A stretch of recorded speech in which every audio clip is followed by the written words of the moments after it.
નમસ્કાર દર્શક મિત્રો, એસડી ન્યૂઝ ગુજરાતી ચેનલ પર આપનું સ્વાગત છે અને હું આપની સાથે વૈશાલી પુવારુ કરીશું નજર આજના સમાચારો પર।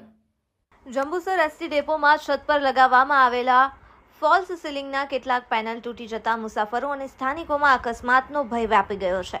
ડેપોમાં રોજ મોટી સંખ્યામાં મુસાફરોની અવરજવર રહેતી હોવા છતાં જોખમી સ્થિતિ યથાવત રહેતા તંત્રની કામગીરી સામે સવાલો ઊભા થયા છે।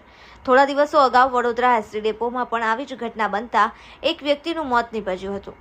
તે ઘટનાની ગંભીરતા છતાં જંબુસર ડેપોમાં જરૂરી સમારકામ અને સુરક્ષા પગલાં લેવામાં આવ્યા ન હોવાના આક્ષેપો થઈ રહ્યા છે।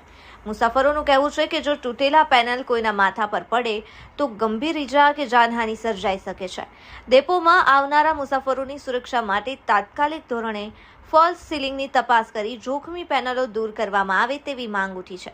સ્થાનિક આગેવાનો અને મુસાફરોએ એસટી તંત્રને તાત્કાલિક કાર્યવાહી કરવા અપીલ કરી છે। સાથે જ ભવિષ્યમાં કોઈ દુર્ઘટના સર્જાય તો તેની જવાબદારી સંબંધિત અધિકારીઓ અને જવાબદાર તંત્રની રહેશે તેવી ચેતવણી પણ આપવામાં આવી છે। Reporter Saddam Malek, Jambusar, SD news Gujarati.